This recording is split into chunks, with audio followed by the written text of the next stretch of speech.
नमस्कार दोस्तों, मैं Lalita Agarwal PSS and blessings audio team Kolkata से बोल रही हूँ।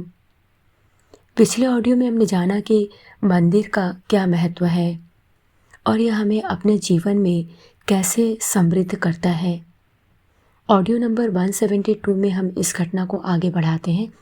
वह बताते हैं मंदिर एक खाली स्थान है और सिर्फ खाली स्थानों पर ही ईश्वर की आत्मा उस स्थान को भरती है और बरसती है। जब मैं रिक्तता या खाली स्थान की बात कर रहा हूँ, मैं बात कर रहा हूँ अहंकार के अभाव की, घमंड के अभाव की, पागलपन के अभाव की, हर कुरूप चीज़ के अभाव की। हमारा मंदिर इन सब चीज़ों से रिक्त है और जैसे कि दरवाजे का मालिक बोल रहा हो, लोग मंदिर में तभी प्रवेश कर सकते हैं अगर उनका हृदय शुद्ध हो और उनके चारों तरफ बलिदान और श्रम का सुरक्षा कवच हो। मंदिर में प्रवेश के 2 द्वार हैं। एक रास्ता है, आप अपनी गाड़ी को चलाइए जो आपका शरीर है और इसे कुर्सी पर बैठाइए। यह मंदिर का एक प्रवेश द्वार है। मंदिर का दूसरा प्रवेश द्वार आत्मा के द्वारा है। आप मंदिर में अपनी आत्मा के साथ प्रवेश करते हैं, अपने सर्वोच्च भावों के साथ, और यहाँ ईश्वर के साथ संपर्क स्थापित करने आते हैं, उस अदृश्य उपस्थिति के साथ। आप इसे किसी भी नाम से पुकारिए, वह अदृश्य उपस्थिति यहाँ एक काम करने के लिए है, आपको स्वयं से मिलाने के लिए, आपकी बाधाएं हटाने के लिए, आपके आकर्षण, माया, आपके भ्रम, आपका स्वार्थीपन, आपकी गलत फहमियाँ हटाने के लिए।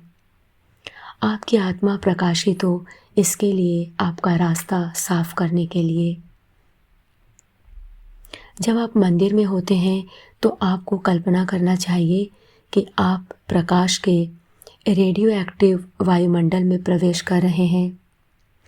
जब आप मंदिर में प्रवेश करते हैं तो आपको महसूस करना होगा कि धीरे धीरे आपका आकर्षण, आपके भ्रम, माया, हर तरह की भावनात्मक और मानसिक बाधा हट रही है और आपके शरीर, आपकी भावनाओं, आपके मन से दूर हो गई है। अगर आप होश की उस डिग्री को महसूस कर सकें तो आप पाएंगे कि आप वाकई में मंदिर में प्रवेश कर रहे हैं। मंदिर में एक द्वारपाल होता है। द्वारपाल एक अर्थपूर्ण प्रतीक है। वह द्वारपाल एक सोलर एंजल है। वह अपने हाथ में तलवार लेकर द्वार पर बैठता है। वह तलवार ही अलग करती है। वह तलवार आपकी आत्मा के साथ, आपकी विवेक बुद्धि के साथ, आपकी चेतना के साथ काम करती है, ताकि मंदिर में वह कुछ भी प्रवेश न कर सके जो कुरूप है। सिर्फ सौंदर्य, श्रम, शुद्धता, समर्पण और बलिदान को ही मंदिर में प्रवेश करना चाहिए। अगर हम आपको स्पेशल कंप्यूटर्स द्वारा चेक करें तो यहाँ कोई भी नहीं होगा, मैं भी नहीं। लेकिन यही तो चैलेंज है। हर दिन आप अपने पत्थर को तराश रहे हैं ताकि आप एक सुंदर एंजल का स्टैच्यू बन सकें। हर मिनट आप यह कहते हुए उस दहलीज से गुजर रहे हैं, क्या मैं ईश्वर की उपस्थिति में रहने योग्य हूँ? उस ऊर्जा की उपस्थिति में। यह मंदिर बहुत सारी ऊर्जाओं को रेडिएट करता है और धीरे धीरे आप उन्हें महसूस करेंगे, जैसे कि यह सौंदर्य की ऊर्जा को संग्रहित करेगा और आप वो हर चीज़ महसूस करेंगे जो कुछ भी आपके शरीर में, आपकी भावनाओं में, आपके मन में सुंदर नहीं है। आप उस रेडियो एक्टिविटी के सामने खड़े नहीं रह सकते। यह इतना सुंदर है। हमारा यह जीवन एक कारण की वजह से है। हम जन्मे हैं। हमारा यह अवतार एक कारणवश है।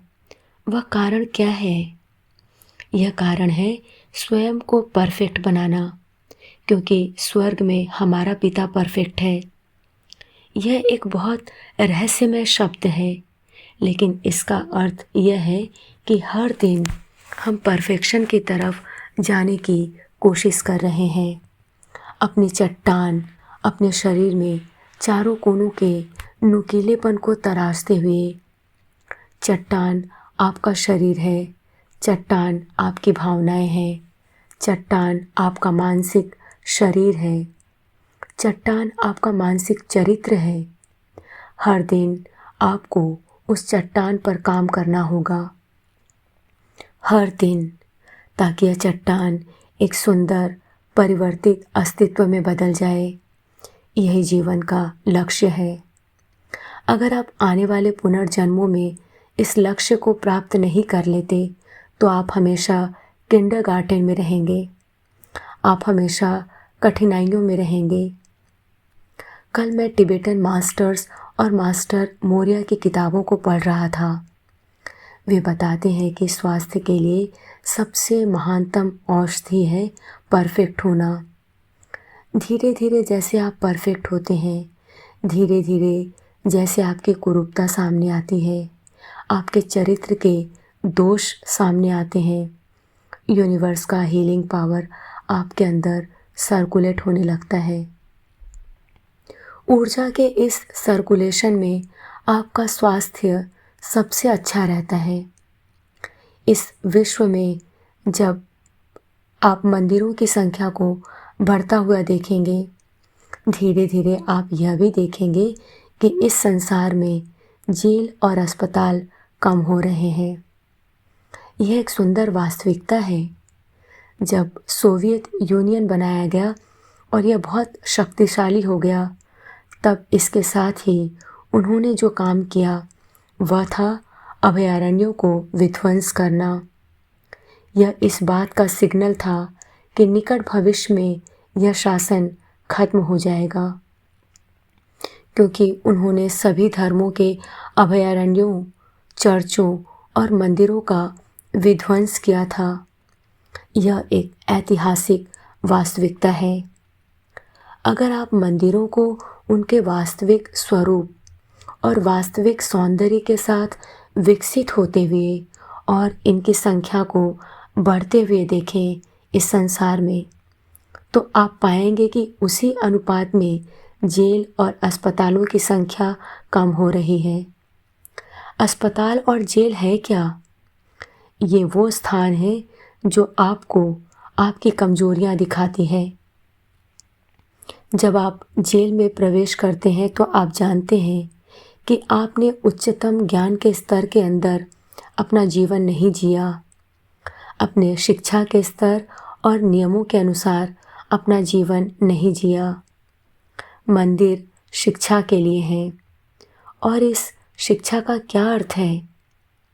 यह बहुत इंटरेस्टिंग बात है कि हम अपने ग्रुप को एडुकेशनल ग्रुप बोलते हैं। शिक्षा का अर्थ है आप में और उस सर्वोच्च के बीच एक संबंध का निर्माण करना। शिक्षा का अर्थ है वो रास्ते और वो माध्यम खोजना जो आपको परिवर्तित करते हैं और धीरे धीरे आपको अपने स्वयं के अंदर और इस यूनिवर्स में जो सबसे उच्चतम है उसके अंदर प्रवेश कराते हैं।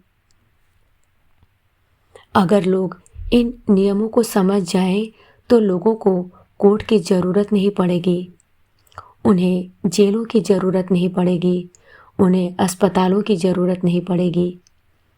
मंदिर निर्माण करने के विचार के बारे में सोचना भी कितनी सुंदर बात है। आपको नहीं मालूम कि मंदिर हमारे लिए क्या कर सकते हैं। आज के लिए इतना ही। अगले ऑडियो में हम मंदिरों के बारे में और भी विस्तार से जानेंगे। तब तक के लिए धन्यवाद दोस्तों। आप सभी का बहुत बहुत आभार। आपका दिन शुभ हो।